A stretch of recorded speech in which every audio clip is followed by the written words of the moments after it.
morning, good afternoon, good evening, wherever you are, and welcome to the Tuesday Telecast from the Joyful Path.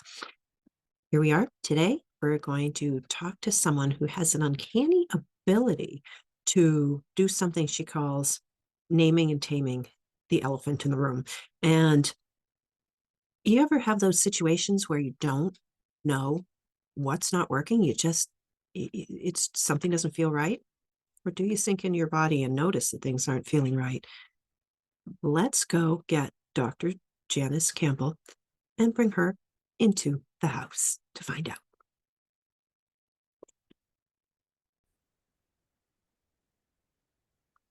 Hello, Janice, and welcome to the show. Hi, Lydia. Nice to be here. It's great to have you here. We each are founders or founding members of the Octopus movement, and that is where I met you. Mhm. How long have you been with the Octopus movement? Somebody asked me that the other day. I think it's been 2+ years. It was sort of a vague sliding into the octopus movement, and I don't remember exactly I mean, I know how I got connected with Perry, um, but I don't remember, like when I first started engaging, when I decided to be a founding, all that kind of is just a blur. But I think it's around 2 years, maybe a little bit more. Yeah, yeah. So possibly twice as long as I've been. I've been in for a little over a year. Mhm. And similar, slid in Right. Well, with both feet though. yeah, or all eight, as the case may be. Yes. with with everything, with all of my hearts. So, um, you have this wonderful thing with your you help people identify basically what's blocking them. And I want to hear about that, but I want to hear about how you got yourself unblocked. What Interesting. was in your past that you have risen from? That's interesting. Well, I like puzzles, and Mm, so I sort of everything, and not to say that I don't run up against a wall and get pissed off about it every once in a while, and then have to remember that it's a wall and I can walk around it. But I I've always been wanting to figure it out mm, and figure out the pattern or the path. The way I mm, like to describe it, when I've been in administrative positions, I've said, you do such beautiful color coded charts and such amazing flow dynamics, and I'm like, that's great. And I really am not interested in the marble run. The only reason I build the marble run is so I can put the marble at the top, go away, and come back at the end of the day and pick up the marble at the bottom. Meanwhile, been out and gotten some sunshine. I've read a book. I've played music. I've done something, right? And for me, it's more about allowing the marble to move as smoothly and as interestingly as possible. And if I need to go in and sand the edge or whatever, then so be it. Um, so I mean, luckily I was raised in a house that was very curious. mm. If you didn't know what a word meant or you didn't know what a concept was, my mother would always say, seize upon the moment of excited curiosity and look it up. Um, which was actually quoting her mother, who passed away before I was born. But um, so there's always been sort of a fascination with things. Like my father read like 1600 dated encyclopedias, for fun before going to bed. And so um and also too, I think it was a cousin of mine that said, um it didn't matter, what you did for a living or what you looked like or who you were. The important thing at our house was whether or not you could keep up at the dinner table. So I just sort of like I sort of grew up flying off on tangents and following other people's tangents and punning and and all the like back and forth about that. So in approaching anything that stymied me, there was always like I just haven't figured out the way around it. And so Mm. um I mean, the first thing that I think about is when I was an undergrad, I ended up writing my own degree. in the selected studies program in the School of Visual Performing Arts at Syracuse. And I was combining editorial design and theater design and technology because I thought I was going to be a scenic designer, and I was irritated that any image you got, any poster you saw before a show, you'd walk in and the entire look of it would be different. And it just kind of made me bonkers. And so I was going to design all the promotional material and the sets so everything, fed into the same story. By the time I graduated, I decided I wanted to be a scenic artist, and then I got sort of kidnapped into stage management, which is its own story in itself, and did that for 15 years. But that was sort of the first, like, okay, this bothers me. I need to figure my way around it. And then I quit stage managing after my father passed away, and we'd looked after him for years. I quit stage managing, and I came back to it and realized that there were a lot of things that I just didn't care about handling for other people anymore, which as a stage manager is not a great thing to do because you're in charge of handling everything for everybody. Yeah. And so I quit and worked for a television production company for a year and spent a while trying to figure that out. And so I guess the answer to your question, and then from there I went on to other things, but I guess the answer to your question is curiosity. The way I get around things that stymie me are, how do I do this differently?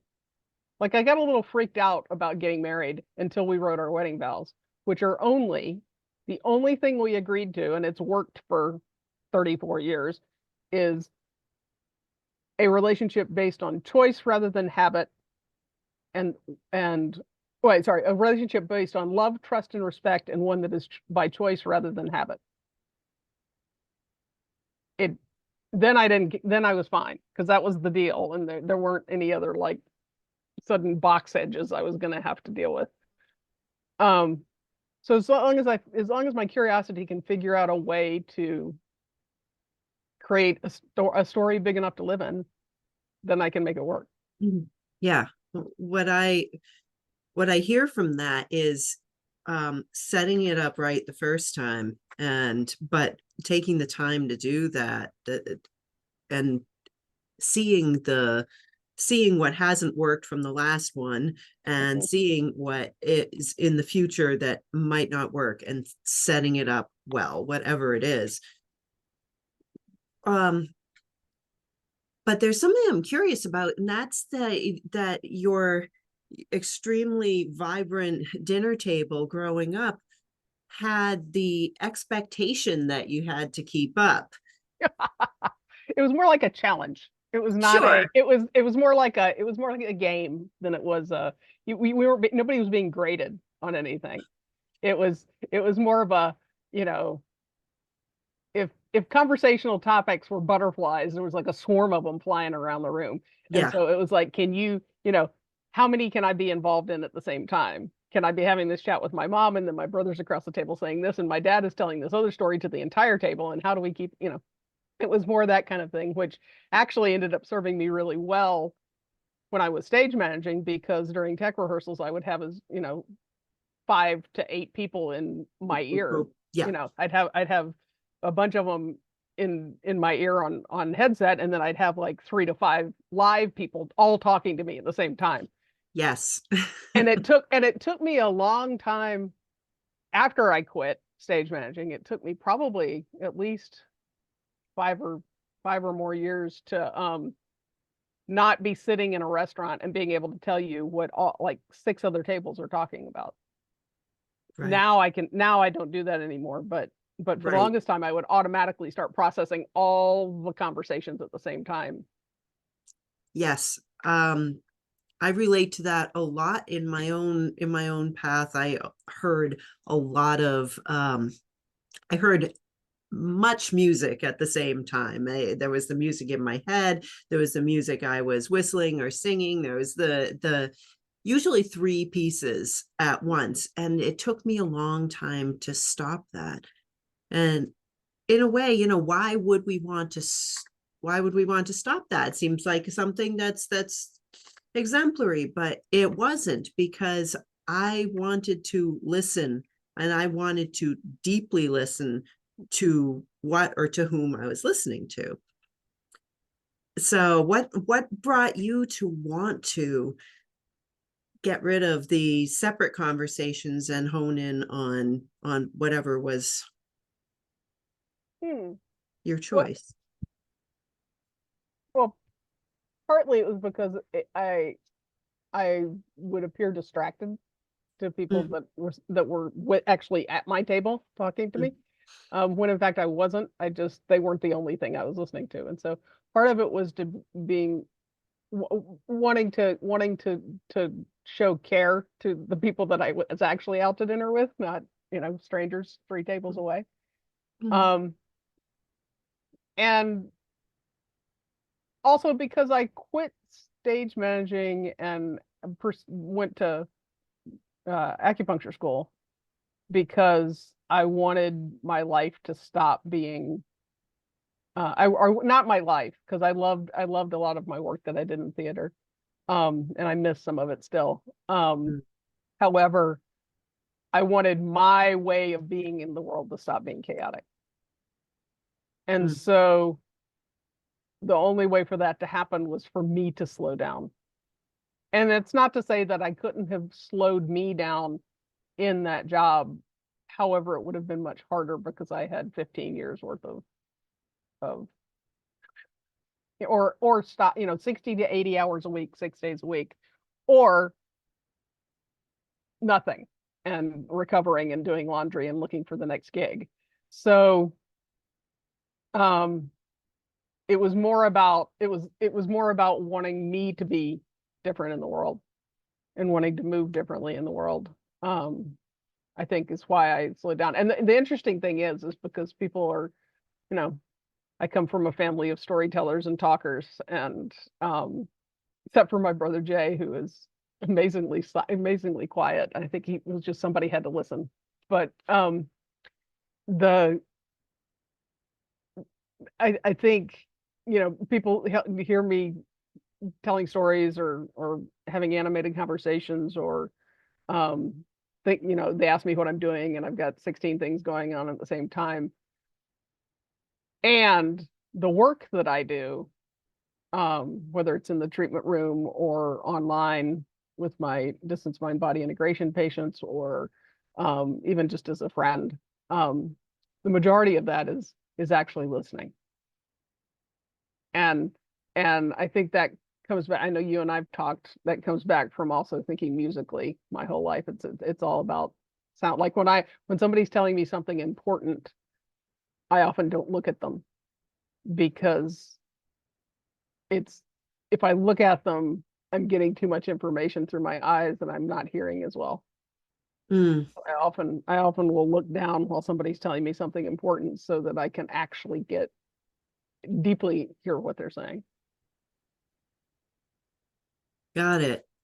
Interesting. So your your way of coming to what you needed was to find how you could experience care, how you could care for yourself, how you could care for others. And that required you focusing the noise, focusing the different parts of your life that were, as you said, chaotic. Um, how was your relationship with care and as opposed to fun and chaos when you were growing up? Um, I was an only child in a big family. I'm the youngest of six, and my closest sibling is 12 years older than me, and my oldest sibling is 21 years older than me.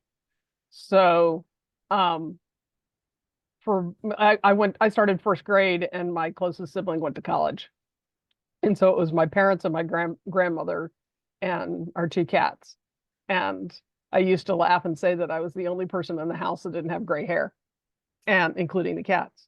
And um, so a lot of my time was with myself. And so I mean, I had friends and we had people over, and I was not a lonely kid, but I had a lot of time to myself. Mm. And and I think my beyond knowing that I need time to myself and knowing I need time to do some of the things that I find meditative, whether it's playing piano or playing mandolin or swimming or being in nature or playing pool or drawing or whatever it is. Um, I've given or reading for that matter. I went through a period in my early adulthood where I discounted those things and set those things aside for um but for the sake of a job or for the sake of doing things for other people, or being what they needed me to be. And then beginning in my 30s, and particularly starting acupuncture school, where you had to learn to walk your talk. Nobody graduated from the program that I was in, the same person that started. And so realizing that I'm not a good conduit for the medicine if I'm not looking after me. And I'm not that they're following me around, but my patients and my clients inevitably don't get as much out of their sessions with me, or don't do the homework that I give them if I'm not doing my homework. And it's not that they know, but they know. And it's reflected in how the ripple comes out from me. And um, so I think as a little kid, I was great at it. And then I kind of set it aside for the sake of being a grown up. And then I gave up being a grown up, and now I'm fine. And so, I mean, not that I still, there's still some things that I have to set myself up to do, that I enjoy. But it's, particularly in the last 2 years when I've completely worked for myself. Um, I haven't said anything or done anything or talked to anybody that I didn't want to. And it'll be 2 years in March 10th. So Well, so I have a kind of a question that is more general. okay. What do you think is the reason that we get to that place as humans, that we let go of what we enjoy even when we're supported, and that we put ahead things that make us money? Mm. Well, I mean, part of it is because we're, at least in Western culture, in a space that says there's no such thing as enough. Um, Part of it also is, um, we at least I adhere to the belief that we start off as completely connected to the oneness, and then we separate from it, and then as we grow, we get further away from it, and so we're feeling more alone or more detached. And then we, as we get older, we get closer to death, we reattach, and then it all starts making sense again. It's I think part of it is being human, but I think also a large part of it is just what is enough. What is, um and each time many of us, there are people that have figured this out, and each time we hit a mark of what we've said was enough, suddenly the enough bar moves.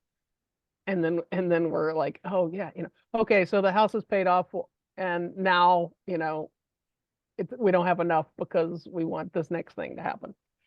And so, um I think, and we forget when enough was, we just want to be able to afford a house, or whatever it is. I mean, even less than that for starting off, it was even less than that. We just want to get a job when it was less than that. And then Yeah. the bar keeps moving rather than letting us arrive and say, okay, this is good. This is good right here, you know. Right. Letting us arrive, or also letting us enjoy the journey, Yeah, because we're not arriving to something that isn't there. correct. Correct. So I'm going to move along here, as there's something that is um, that I'm deeply curious about, and that is how you will describe the elephant in the room to people watching. Well, it depends on the situation. I mean, I landed on my tagline, naming and taming the elephants in the room. One, because I've always really loved elephants, but also Right. because, and also because it's a, it's a thing I do, regardless of what scenario I am or what job I'm doing. Um, it's, I mean, one of a really good example was when I was supervising in clinic for the master's and doctoral level students. And there was a patient who had come in, and the two students, the primary and secondary practitioner, had come out to talk to me about it. And they had all the signs and symptoms of this person being really angry, and it being where it was trapped in their body and all these other things. And they even had the sound of her voice and the energetic color that was coming up on her face and what she smelled like and all the things Mm. that would be used to diagnose it. And um, I went in to meet the patient and listen to her pulses and do my own little quick assessment before talking treatment planning with them. And I walked in, and she had been um, what they had figured out she was mad about was that her um she was mad at her husband, and she was headed towards divorce. And I walked in and I listened to her pulses, and I took a look at her, and I saw everything that they saw. And I have no way to really describe it other than I just knew. And I looked at her and I said, "Oh, you're not angry, you're heartbroken." And the room shifted, and she immediately came up as her true self and was like, "Oh my God, yes." And it was, her anger was acting as a watchdog for the more tender emotion that was underneath it. Now, sometimes anger is just anger, but sometimes it acts like a watchdog. And other emotions, like I have a friend who, his watchdog is joy. He will look absolutely joyful when he's frightened. His Mhm. watchdog is joy, but lots of times for a lot of people, anger is the watchdog. So in a treatment setting, it's something like that, is that I will just suddenly know that this is the thing, whatever it is. And it's more that it's not even so much as that I know as that I am open to having it. I'm open to having to seeing it or having it shown to me. Um, so sometimes it's that, or Mm. sometimes it's work, from my stage management days, working on a scene, that is, it's, it's, everybody's doing a great job in their performances. People are off book. They know all their lines. The blocking looks good. We've figured out lighting. Why is this not working? And being able to sort of, for lack of a better word, I feel into it, but it's not even feeling so much as it is just opening myself up to taste the situation, and Mhm. and and and be like, it's not working because of the relationship of where the two actors are on stage. The blocking makes perfect sense of why they should be in those places on stage, but they need to be on the same level, or they need to be, not on the same level. And so it's it's the thing that nobody's, I mean, everybody knows what the elephant in the room is. It's the thing that nobody's talking about. but it's also the thing that is that is underneath all the other stuff that is, if we talk about that thing, if we talk about the thing that's underneath everything, all the other stuff just kind of falls off. You know, like it's like everybody's sitting on top of the elephant and the elephant stands up and everybody slides off and suddenly it's like, oh, there's the elephant. Okay, so then how do we look at this elephant and say and tame it, because it's there for a reason. It's there to draw our attention for a reason. And in the case of human interaction, in case of that patient, it was she didn't want the divorce to happen. And I said, have you said that? Have you said that you're heartbroken?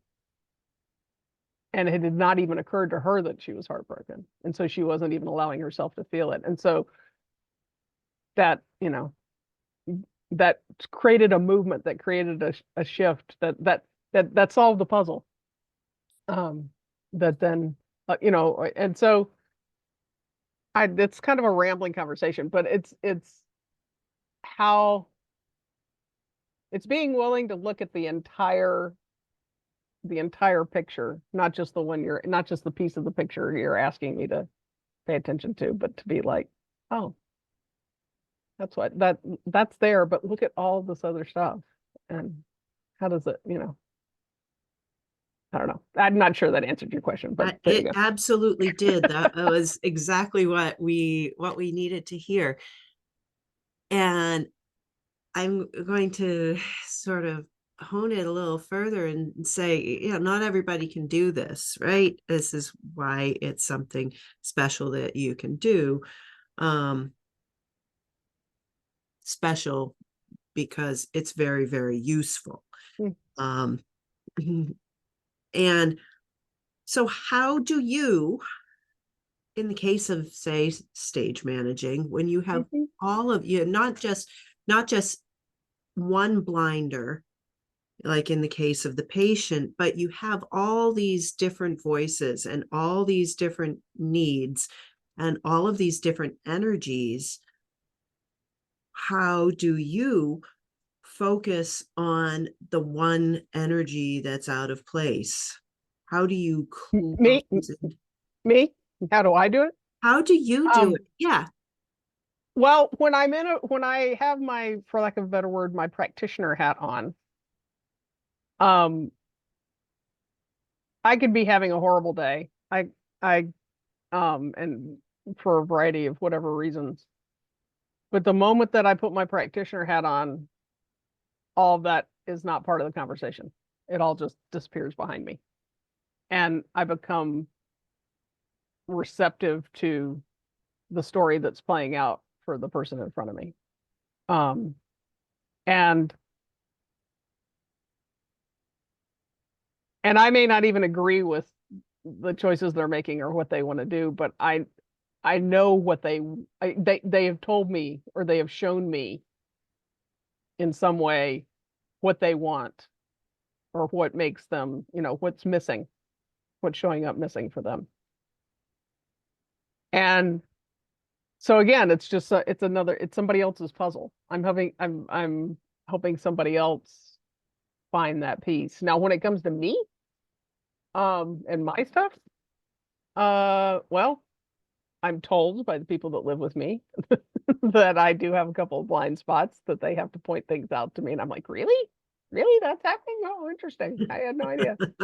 Um, which, of course. Um, as long as I've had sleep, I've eaten something, I'm well hydrated, I am, being nice to myself.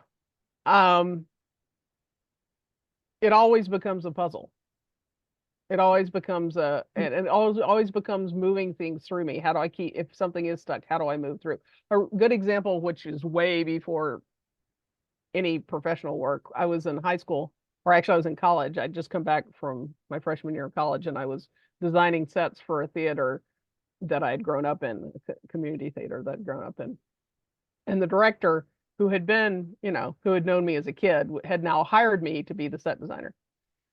And he had been really good about like treating me like an equal up until a certain point. And then he calls me one day out of the blue. We're getting really close to tech rehearsals and performance. And he calls me and says, "Oh, we don't have the money for the casters for the show. I'm cutting them." And that changed like the entire design of the set was based on the fact that we could move things around and make different, you can design a one set show, but I had not designed a one set show, and it was Yeah, completely it's dependent on huge. cast. I Yeah, get completely that. dependent on cast. And I was livid, and he like hung up with me, and I was sitting in my parents' kitchen and I was fuming. And my father came through, and I was he was my biggest cheerleader, and I was raised female in the South, so let's just start with that. And so he walks into the kitchen, and clearly I am pissed off because everything I feel shows up on my face unless I'm going deadpan. And he's like, "What are you so upset about?" And so I told him, and he said, well, he kind of got after me for being angry. And I said, "No, I'm entitled to this."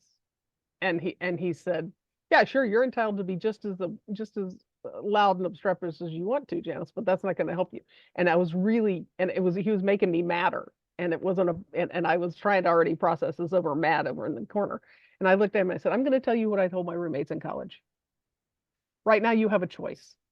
You can either walk out of this room right now and let me stew in this for a minute so that it leaves me, or you can yell at me and make me mad at you, in which case I will stop feeling this thing and stop letting it move through me. And then for the rest of the time I'm home this summer, it's going to come out in little nasty biting snarks over things like broken pencils." So you have a choice right now how this is going to go. And he's like, "Fine, well, you have choice." And he grumbles his way out of the kitchen, right? And so I let the mad subside and I let it do its thing. And I started, then once my head was clear of that, and my heart was clear of that, I could start thinking, okay, so we can do it this way and I can rearrange this and I can, I started solving the problem, started solving the puzzle. So my mom and I go grocery shopping and whatever and come home, and unbeknownst to me, my dad pulls my mom aside and says, "How was she on the shopping trip? Was she still really, ugly about all this?" And da, da, da, da. And my mom's like, "No, she'd already started figuring out the solution to the problem. She'd already, she's working around it. She'll make it happen." So my father calls the head of the theater and donates the money for the casters.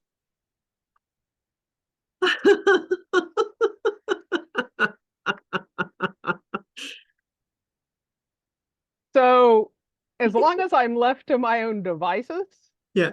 to sort the thing, I'm okay. If it's my husband and I used to own a duplex in Minneapolis when we lived there. And I would come home from stage managing and I would be spitting nails about something. And our friend Bob lived on the first floor. And if I went upstairs at that point in our relationship, my husband would try to fix it for me and he would get mad for me. And then I'd end up having to talk him out of his tree for being mad for me when I was the one that came in mad. But if I stopped off at Bob's, he would say, "God, that sucks. You want a cup of tea?" And it was perfect because I could then just let it all go out, drink my tea, go upstairs, tell my husband about it. Everything would be fine. My husband has learned the tea trick, mind you. Let's give him credit. But um, so for me, it's more about being allowed to have space to outgas without anybody, getting in the way of the outgas, so that I can then compost that into something that's useful. You're pointing out something that is important for a lot of people, and we don't identify it. And that's that when people say what's wrong or what they're feeling, that they're not asking for advice. Right. They're just asking to be heard, or not to be heard, but not to be advised, certainly not to be judged. But it's not just about judging. It's about advice. We don't want that advice right then. We need to sit with our feelings. And I think that you've really nailed it, because more people ignore that Yeah. in themselves because they can't get it anywhere. And whatever they say, they get advised. Well, and also too, it really is, there's the body component, which is actually most of my work, is Yeah. that getting people back into their bodies and listening to their bodies and feeling what their bodies are telling them. Because if you look at a little kid, they eat when they're hungry, they sleep when they're tired, they're mad when they're mad, their whole body's doing Yep. all of those things. It's not Yep. like their body's not happy and their brain is mad. I mean, everything is happening full body all the time. And then we start ignoring the signals we get from our bodies, and we don't have that smooth flow of chi, and we end up clunking rather than rolling. And Mhm. and we eat things we don't want to, and we put ourselves in situations that make us unhappy, and we skip lunch, and we don't move when we're antsy, and we don't, and a lot of the work, most of the work I do is helping people get back into that bodily sensation, because it's still happening. We're still meeting the world full on in all layers of density. I mean, this whole body, mind, spirit thing is an artificial division. It's just different layers of density.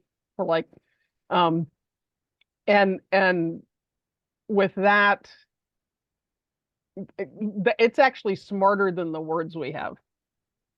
When we're little kids, we have that whole body sensation of something, and then somebody teaches us the word for it. Oh, were you happy? Oh, look, you're so sad. And then we attach the word to the full body experience of it. Whereas sometimes that's not exactly the right word.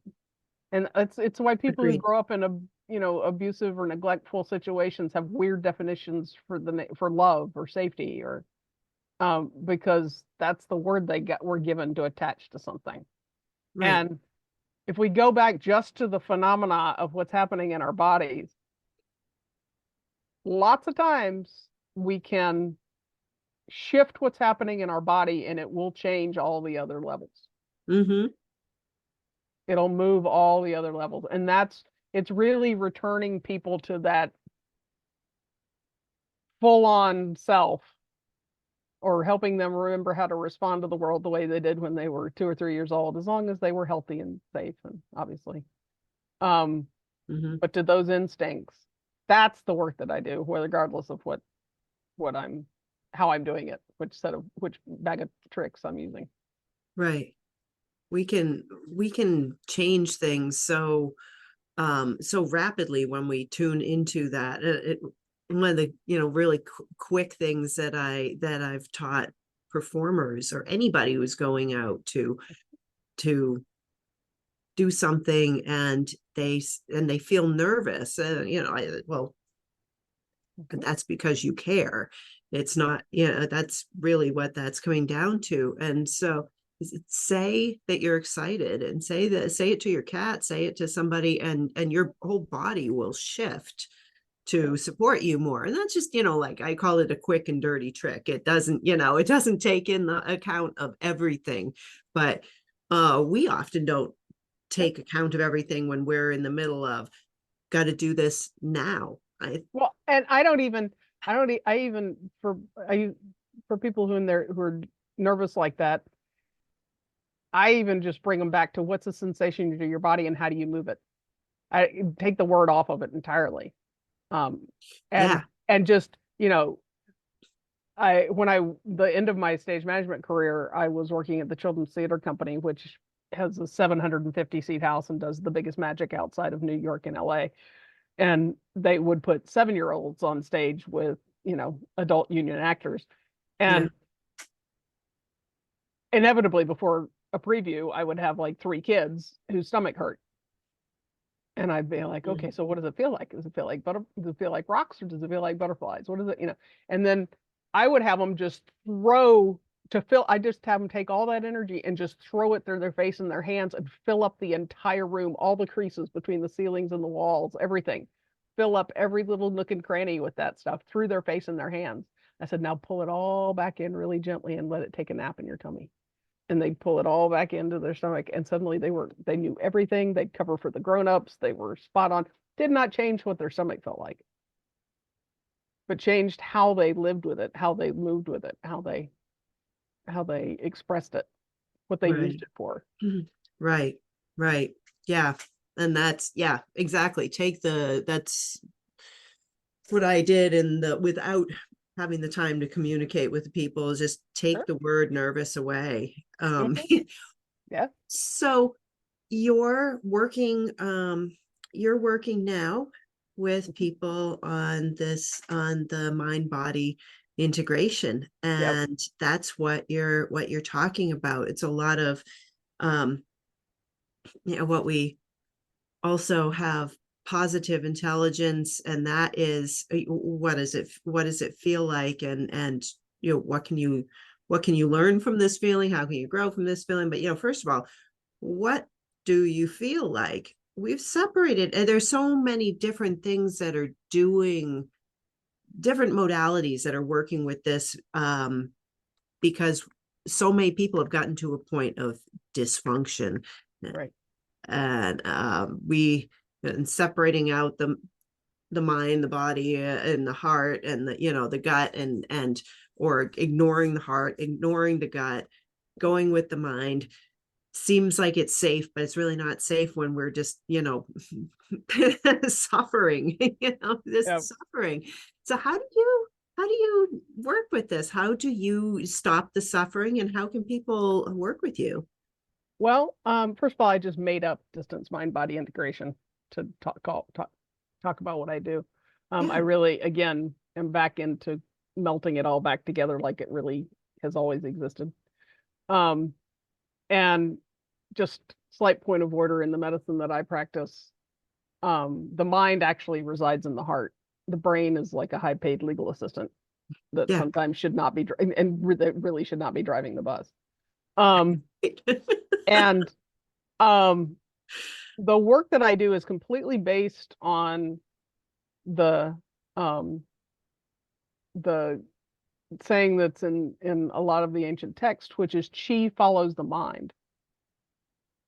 And so the work that I do is a specific guided meditation, somatic meditation that allows people to draw their attention through their body to the places that things are need to be released, to the places where things need to be built up, to it may be it may actually follow acupuncture meridians and how they work or specific points, but lots of times it also is just raising or lowering energy, helping people feel their bodies and realize that they have an impact on where they move that. It's sort of like it's back to the kids moving the tension out of their stomach and throwing it out in, you know, sparkles through their face and their hands.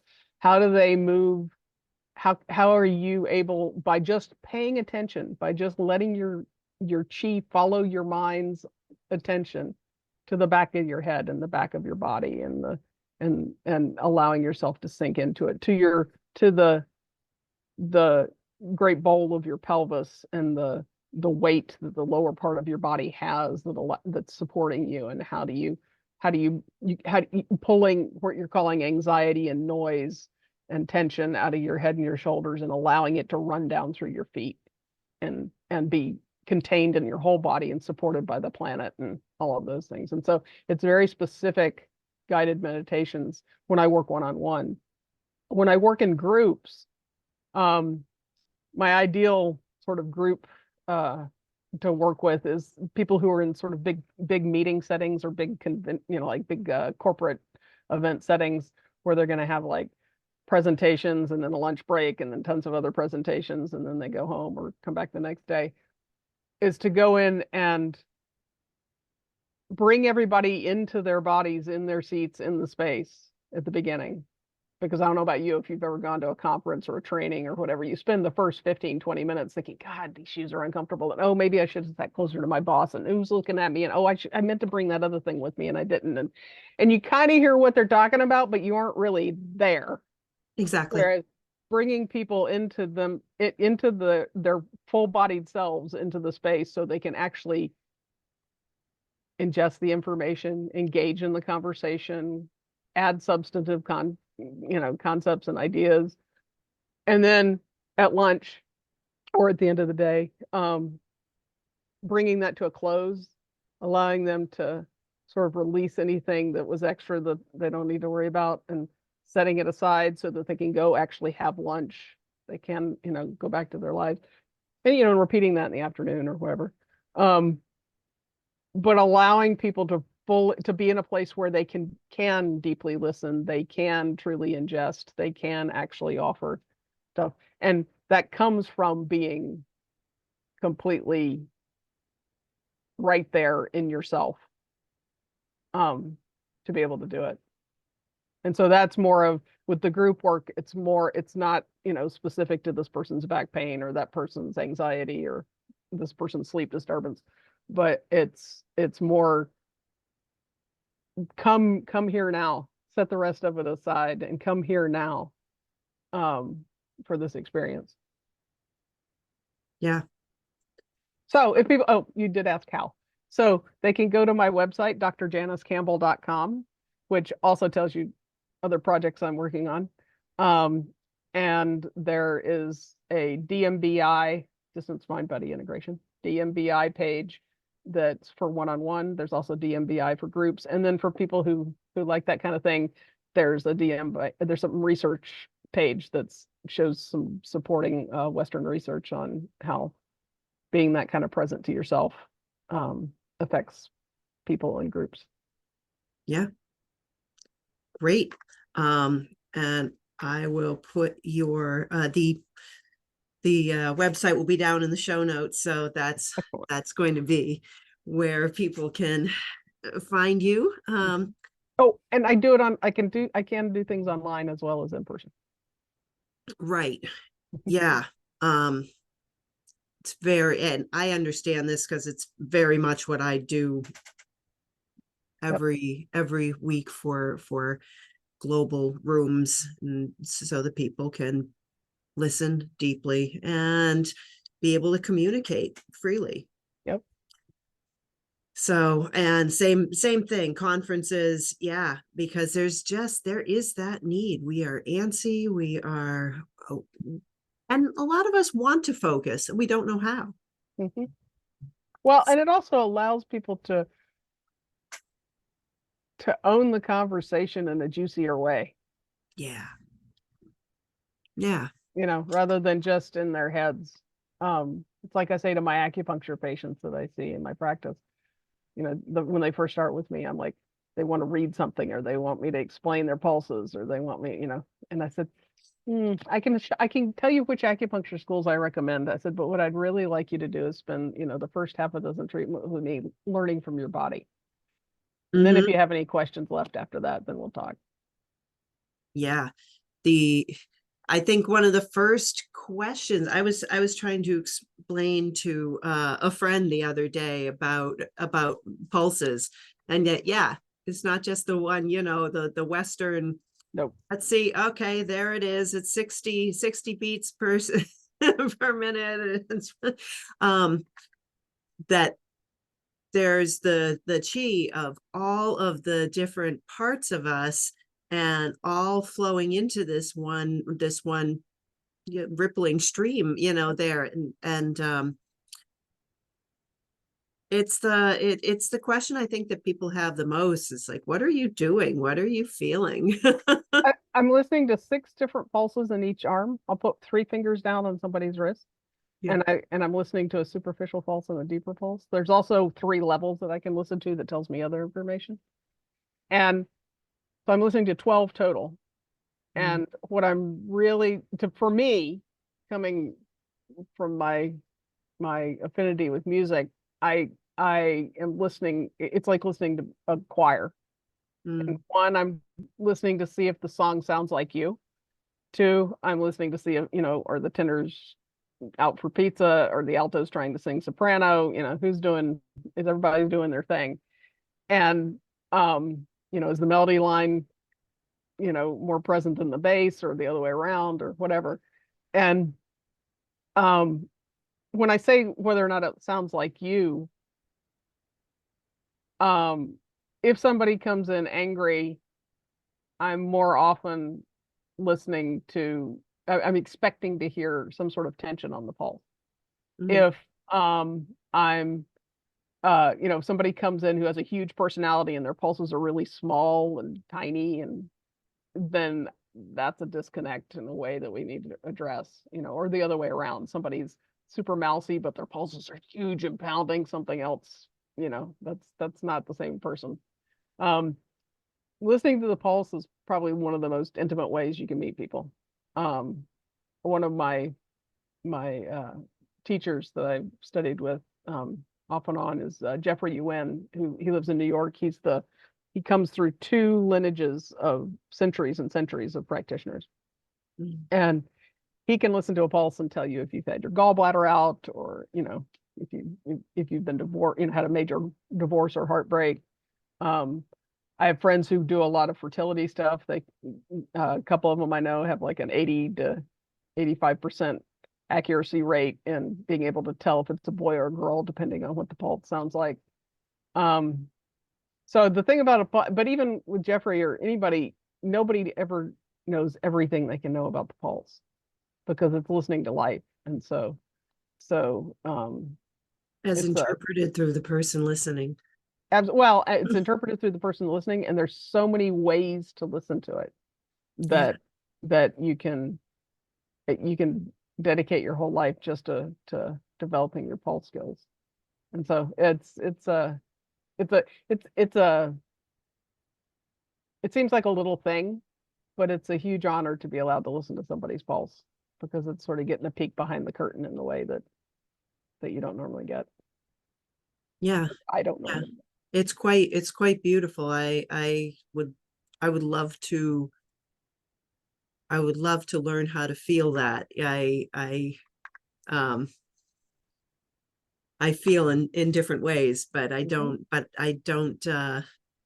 feel I don't know how to feel that. I have and that's okay. It's something that is a thing of awe for me. I I I love it. I love hearing and learning about it. So as we wrap this up and let these people go, well, your tagline says whatever's comfortable, and so I'm going to say That's what. actually that's not actually my tagline. That's my pronouns. Yes, Um, okay, got it, your pronouns. yep. um and I was thinking, it made me think though, how would you in a nutshell Sure. help somebody who wants to start on the this is about the joyful path, and they want to start on the joyful path, they want to get to a place of contentment or comfort or joy, and they just don't know where to start. What would you tell them? Oh, that's just a small thing that's easily put in a nutshell. Just a Uh, word or two, Janice. just do it. Just do it. Just go. Be happy. Um, ah, um, Spend some non-judgmental time with yourself Mm, in the same way that looking at a beautiful painting or a sunset or a tree or the things here in Maryland that are just starting to poke themselves up out of the ground, or a snowfall, or that type of just receptivity. Allow yourself that with yourself. Not, these are all the things that are wrong and I really hate this, and then just, and if you stumped your toe, be like, oh right, I have a toe. Or if your stomach hurts, oh yeah. Um, I'm uh I'm a diagnosed asthmatic, and my more often than not, my breathing reminds me how thankful I am of oxygen. Whether I'm having an asthma attack or not, it's, oh, oxygen's a beautiful thing, yeah. and I used to take it for granted. Or I'm still breathing. It's hard right now, but I'm still breathing, and I'm still here, and my body's doing the work. And thank you, you know.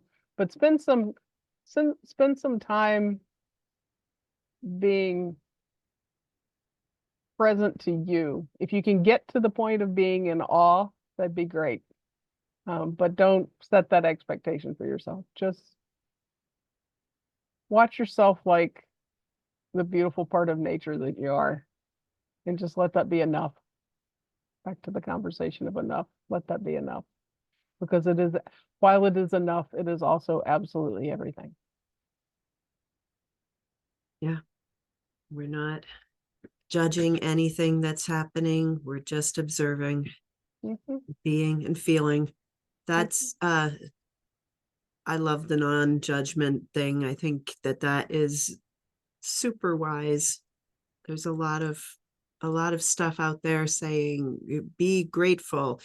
And believe it or not, that is not so easy for everyone because it wasn't easy for me. I had to sit with that word for a long time. But where you're going to feel gratitude is by coming into your body. Yep. You don't have to call it gratitude. You don't have Nope. to call it that at all. Just let it be what it is. And to paraphrase one of my teachers, Diane Connolly, when things come in, you know, stories or judgments or a list of things to do or whatever it is, just kiss it on the head and send it on its way. And Beautiful. say, nope, we're just looking at this right now. We're just being. We're noticing that we get to be right now. I'll talk to you in a minute. Thank you, You're welcome. Dr. Janice. It has been a pleasure. Always. And I appreciate you. I deeply appreciate you. I love our mutual admiration society. Thank you. I've enjoyed the talk.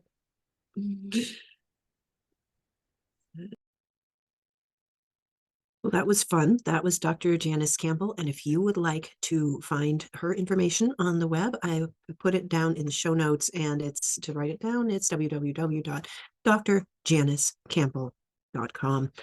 Pretty easy. And you can bring her to, well, if you live in the area, you can get her as an acupuncturist, so you can also bring her to your event or have one-on-one sessions to integrate your mind and your body. So I appreciate you, and thank you for being here yet another week. If you liked this episode, please hit like, and I would very much appreciate it if you would share this and ever so gently push the subscribe button, as per always. And if you know somebody you'd like to see on this channel, please let me know down below or just contact me up above. In the meantime, keep moving toward the joyful path. Ciao.